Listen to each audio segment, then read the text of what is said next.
What's up, everybody? We have 10 minutes here and are joined by esteemed colleague, the one and only Mr. Ryan Muckenhirn. And today, even though we just got done talking about a cartridge here in our little precast chat, we're going to talk about taping your muzzle.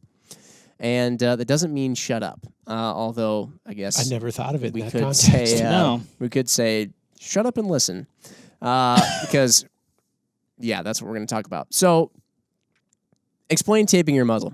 Somebody. Ryan, you do it. I like electrical tape. I don't know why I selected electrical tape. Maybe because it's convenient, and my father's an electrician. So he always had an ample supply of electrical tape, and I would just rob the drawer prior to going onto a hunt. It matches well on a standard blue barrel it does. as well. It does. And it's about the right diameter. Correct. And it usually doesn't leave much residue behind. No, not unless you leave it on there for a couple of years. Oh, well, yeah. Yeah.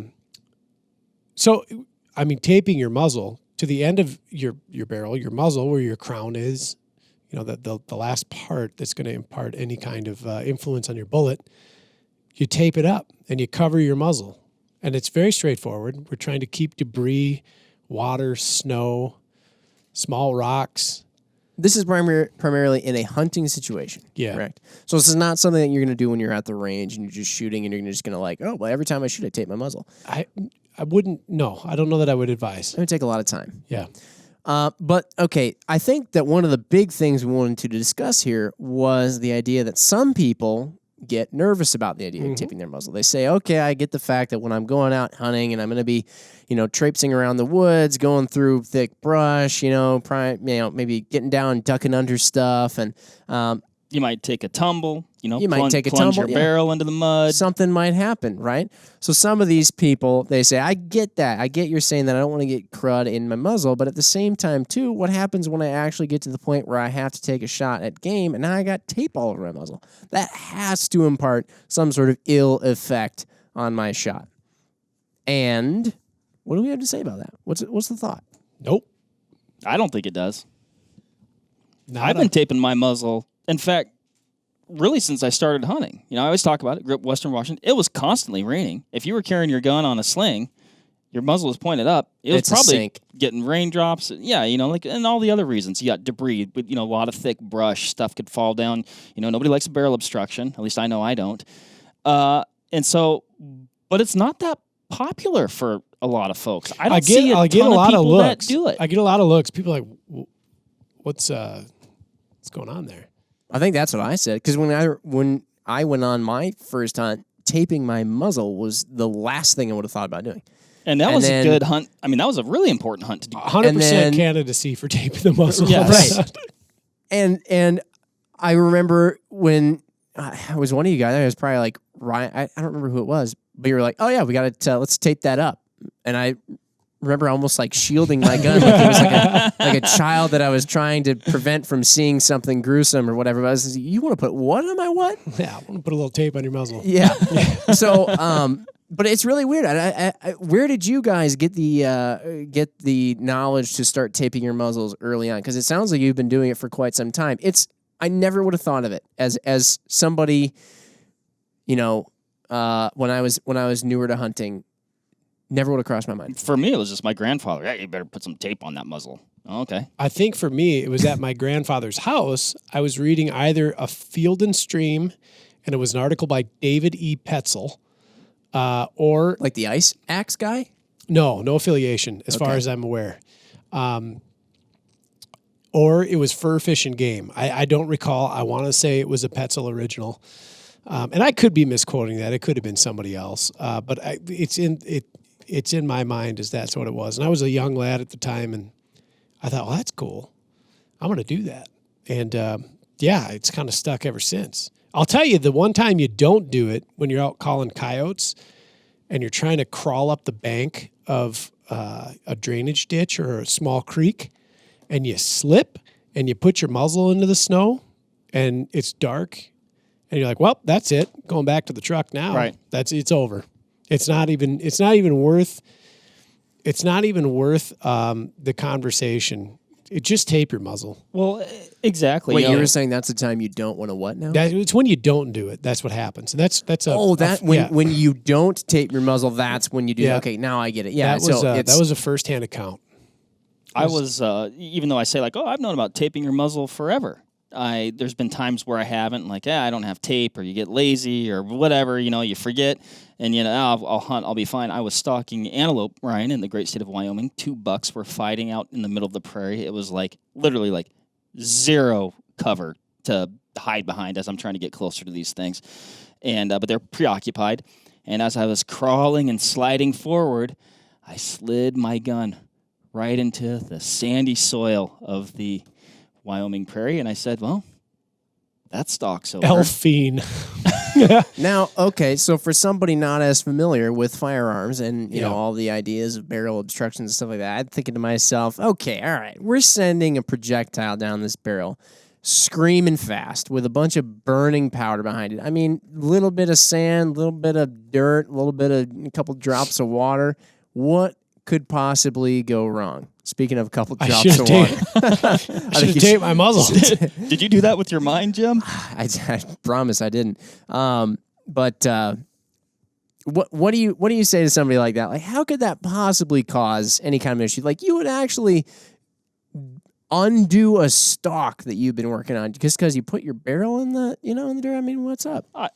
To me, there was a level of almost like silty stuff. It's moon dust out there. That went down I found it concerning enough that I was like, you know what? I need to at least go grab. I think that's what I did. I went and I got my boar snake and I cleared her out and made sure she was good to go. Yeah. I was thinking of the boar snake last night. I like to constantly, as I drive home, refine my kit with things I learned or talked about during the day.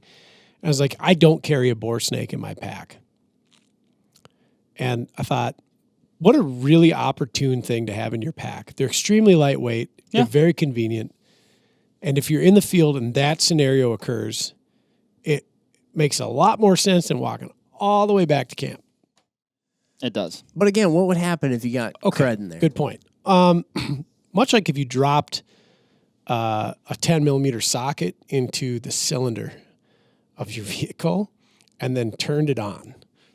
The potential for catastrophe is huge. It's enormous. There's any number of videos on YouTube. Just type in barrel explosion firearm. I love it when you put into that context, because all of a sudden Jim goes, well, this is quite concerning. First of all, never want to lose a 10 millimeter socket. It happens. Second of all, so under that pressure, of that projectile going down the bore, a minor barrel obstruction can cause an absolute banana peel situation with your barrel.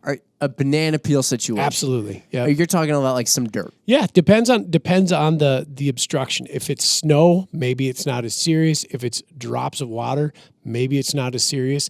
If it's dirt or clay or some kind of crud, absolutely can cause a totally dangerous situation. Okay. Not even just like I ruined the last 2 inches of my muzzle. That's like a best case scenario. Like it could cause for the Wile E. Coyote finger in the barrel, like banana peel situation.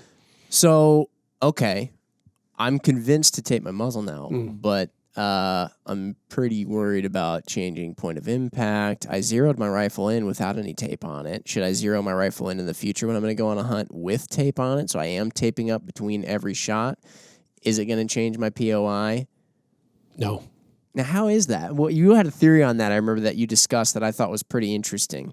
Within the barrel, the void between the bullet itself and the end of your muzzle is a column of static air.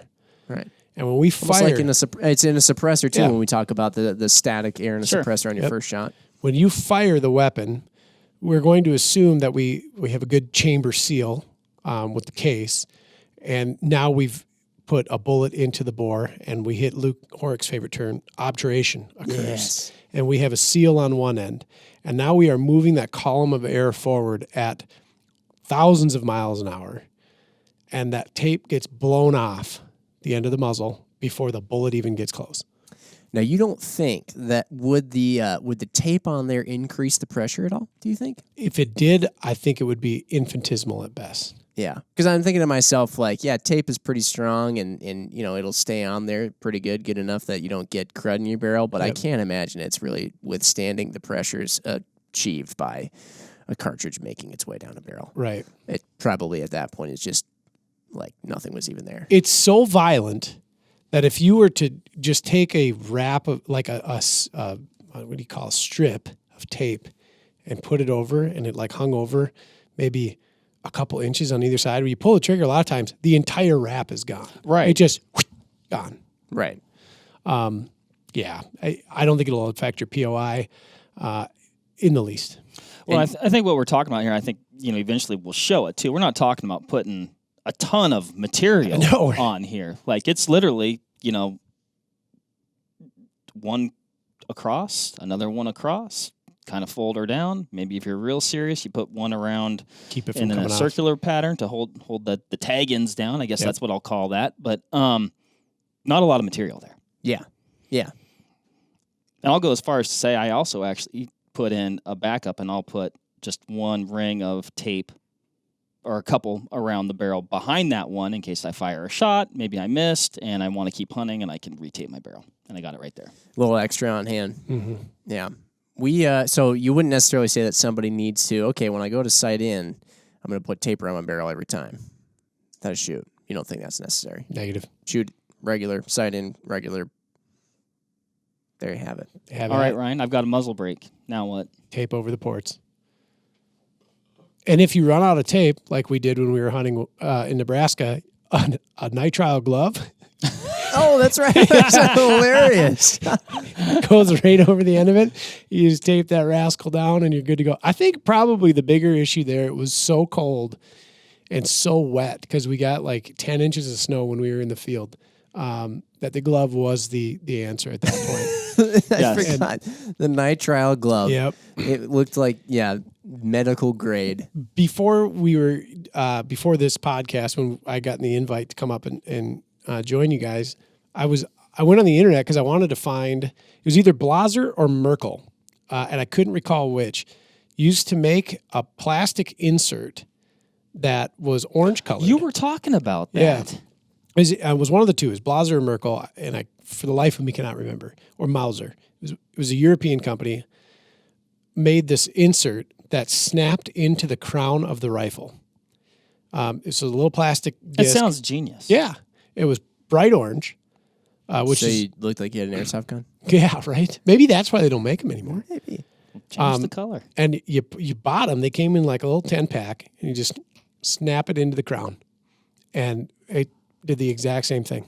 Huh. I looked everywhere for those things. Couldn't find them. Did find there's a number of products out there nowadays that vary in thickness from like a similar thing to like heat shrink to more or less a vinyl tube end cap that you can put right over your barrel. They got them in varying diameters. It's kind of funny how a little bit counterintuitive it is because you're talking about snapping something into the crown of the barrel. You're talking about putting something over the top of the barrel. In order to avoid barrel obstructions, you're almost putting in... Yeah, you're almost obstructing the barrel. So it is funny how that works. But there you have it, folks. So if you haven't gone afield with your barrel tape, or your muzzle tape, I should say, consider it. It could be a really good thing for you. And really, actually, as we've discussed here, there's basically no downside to it. I mean, you guys have taken countless amounts of game. Actually, I shouldn't say countless because I actually think that you guys do know exactly how much. But you guys have taken plenty of game with your muzzle taped. It could I have now. Yep. With muzzle taped. And so really it's kind of like, why not do it when it's not going to give you any downsides, but it only has potential to save you a gigantic headache? It's one extra small step. It might save your hunt. I guarantee it did. I was in Alaska climbing a steep hill, and I actually did plunge my barrel probably 6 inches deep into like this loose, earthy moss. And I'm like, wow, I'm glad I taped my muzzle. And I looked at it, I examined it afterwards. I'm like, we are 100% good to go. That's awesome. And that would have not been the case had I not had a tape muzzle. We're going to try and do a little demonstration on this too. So keep eyes peeled for a video of us down at the range doing this kind of thing. So All right. Cool. Thanks, everybody, for listening. Catch you next time. See ya. Bye.